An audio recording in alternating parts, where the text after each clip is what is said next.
This is a 1911 and 45 ACP. This is also a 1911 chambered in 22 mag. This is the Rock Island Armory XTM22. Full-size 1911 that shoots 22 Magnum and holds 15 rounds. Most people expect a 22 Magnum to be a gimmick. I don't think it is. Here's exactly what it is, what it does well, and one thing you need to know before you buy. If you already like 1911s, you want the cheap practice, you know, at a glance it looks like a standard 1911, but it's not. Rock Island used a delayed blowback system and a two-piece barrel setup so it can handle the 22 Magnum. The slide is open on the top just like a Beretta, and there's a steel barrel insert that goes inside this shroud. Weight unloaded is roughly 35 to 40 ounces, which is the same size and feel as a full-size 1911 45. It's got a parkerized finished, fiber optic front sight, adjustable 2-dot rear sight, skeletonized hammer and trigger, and the trigger pull on this one broke around 4.5 pounds. Very clean. Let's look at that again. That's it. That was the wall. Controls are pure 1911. Normal magazine release, single action. So if you already shoot 1911s, nothing on this is going to feel any different. So the XTM22 looks and feels like a 1911. But the real question is whether it runs like one with 22 Magnum.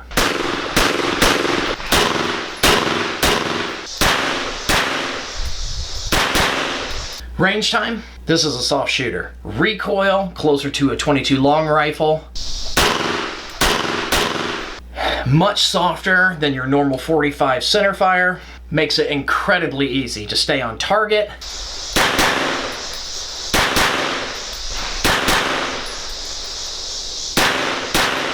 While we're here, guys, this is a quick side note. Come February, YouTube is raising its watch hour requirements. It's going from 4,000 watch hours to 8,000 watch hours. Now I'm still grinding towards that. And the single biggest thing that helps any small channel is people actually watching the videos, running them to the full length of time. So if you like this content and you want to see more of it, the best support is simply watching, leaving a comment if something was useful, and sharing it with someone who'd actually care about the 22 mag. You know what? Scratch that. Share it with everyone you know, because you don't know if they would be considering a 22 Magnum. And this could be the video that changes their mind. Remember, subscribe, thumbs up. And I'll tell you what, it just lines up. Accuracy with stock sights. For what it is, I mean, 15, 25 yards, I'm in the kill zone. Good enough for me. 15 rounds of shebang bang. Reliability was phenomenal with this, especially with 22 Magnum. Now I have some experience with 22 Magnums. If you remember the PMR 30, the Smith & Wesson M&P 2.0, the Walther WMP, OG of them all, AMT's Auto Mag 2. So I've seen my fair share of hang-ups and hiccups, and I had none of those with this.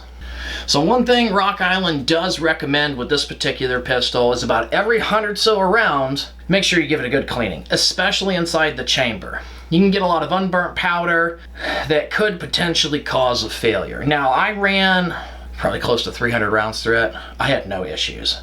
But this was brand new. It was technically the break-in period, and even for the break-in period, I was expecting issues.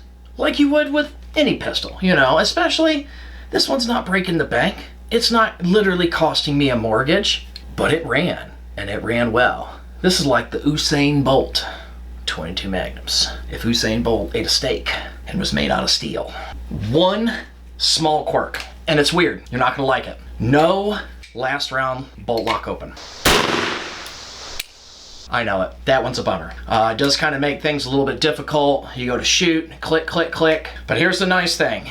You click, click, click, nothing happens, you're out. Just gotta be mindful of your round count. So let's ask the question, who is this for? This isn't necessarily a primary defensive gun, especially for most people, but it is fun, it is accurate, and it's got incredibly low recoil. Using that on a 1911 platform really helps with the transition when you go into, say if you are carrying a full-size, large caliber 1911 as your carry as a defensive gun.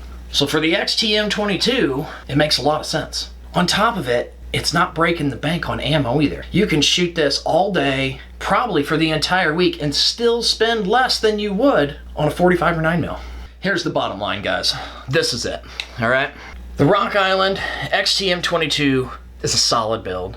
It's a familiar feel for the 1911 soft shooting 22 Magnum, and it's more fun than you'd expect. It's not perfect.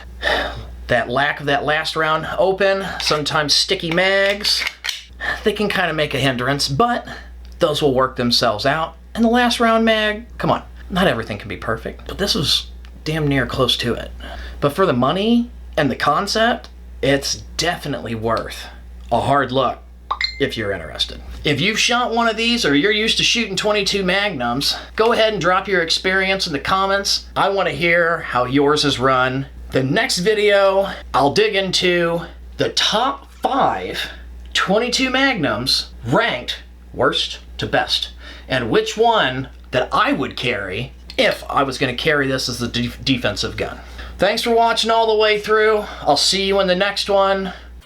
If you made it this far, wherever you're watching from, if you found any of this information useful, please like, subscribe, and comment. It helps the channel and it helps the channel grow. And most importantly, share this everywhere you can.